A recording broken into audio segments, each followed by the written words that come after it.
Hello and welcome to the second in a series of interviews with Robertson Trust Scholars. Today we've got Paul Bisland, a teacher at Glasgow Academy.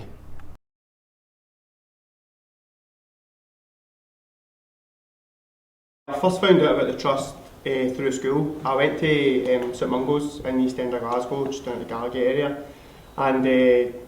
obviously I was doing okay in school. I had aspirations to go to university, and my teachers were well aware that that's what I was thinking. And I think it was Mr Marsh, my old guidance teacher, who got in touch and said there was support available, and the school were really good about kind of helping me through the whole interview process, telling me what would be involved. And I think it's actually, looking back as well, it's pretty good because it's your first kind of exposure to an interview process, so it's really good for that point of view, and that's how I first found out about the Trust as well.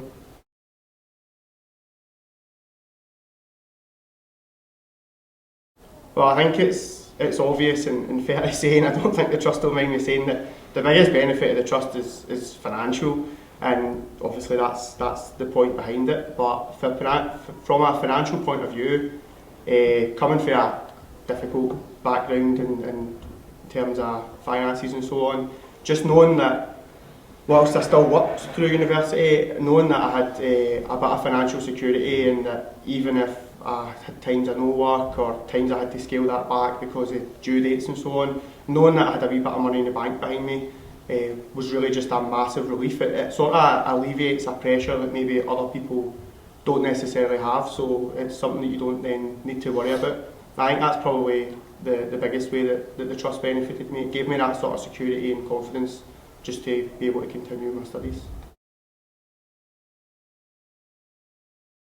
One of the most important things about the Robertson Trust, and I know it's changed slightly since I got it, is that they've really built up a programme designed to encourage young people who receive it to gain some of the skills, maybe skills that you don't necessarily have,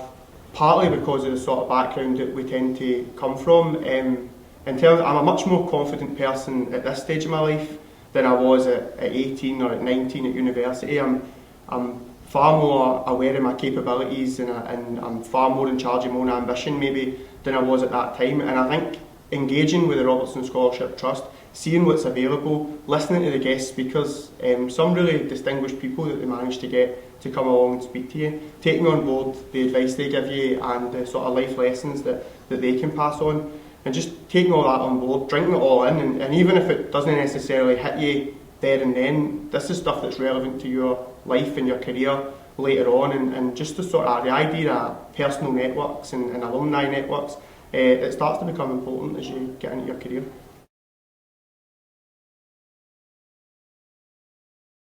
Always made it pretty clear to the Trust, whether that's through the Dear Lydia letters that everybody writes, or whether that's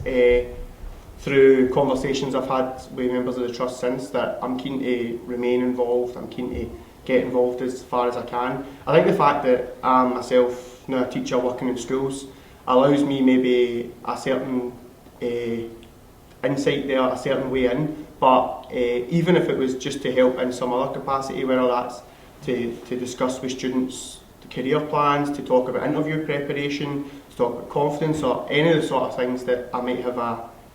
leg up on with my own career experiences, because at the end of the day I've had the same background as the people who are getting this. I've come from the same place, and I know exactly the sort of journey these people are going through.